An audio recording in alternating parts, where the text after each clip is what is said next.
When the 2019 NFL season opened, Derek Wolfe, Shelby Harris, and Adam Gotsis represented the Denver Broncos' entire starting defensive line. Fast forward to the 2020 offseason, and it's unlikely that any of the three will return to Denver, according to a new report by 9 News' Mike Kliss. Fans were already aware that Gotsis was being let go. An unrestricted free agent, Gotsis had the unhappy luck of requiring an ACL surgery at the end of a contract year and is not expected to be ready in time for the season opener. The Broncos are letting Gotsis walk, the team's 2016 second-round draft pick.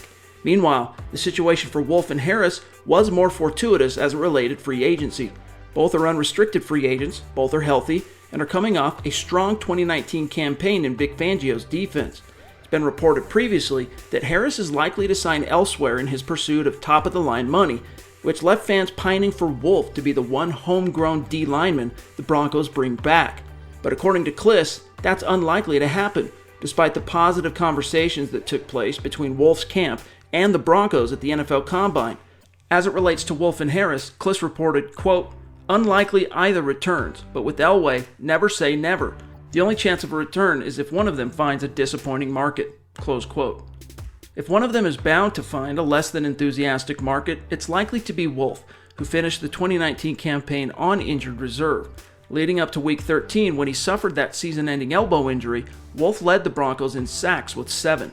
He had been dominant in a contract year, telegraphing to the front office that he was born to play in Fangio's defense. Despite his 8 years with the club and a world championship won, the Broncos seem to be at peace with the probability that Wolfe departs in free agency. Whatever his ask has been up to this point, it's been too rich for John Elway's blood. Wolfe's phenomenal fit in Fangio's scheme notwithstanding. I understand the Broncos' reluctance to pay Wolfe $10+ million per year. It has nothing to do with his play, his character, or his leadership. It has to do with his injury history and age. Wolfe has battled the injury bug consistently throughout his 8-year career in Denver. The Broncos are open to bringing him back, but on their terms and at a price the team can live with relative to the risk. Wolfe wants to stay in Denver, in a perfect world, but he also knows this could be his last chance to cash in and provide for his family long-term post-football. At age 30, Wolfe wants a fair deal, but what is fair depends on the eye of the beholder. In the Broncos' estimation, whatever Wolfe is asking for isn't fair. If he can find it on the open market, the Broncos are willing to let him take it. But I'm telling you right now, letting Wolfe go would be a mistake for this team. This defense needs him, especially if the Broncos want to see Von Miller return to form in 2020 and Bradley Chubb bounce back from his ACL injury with gusto.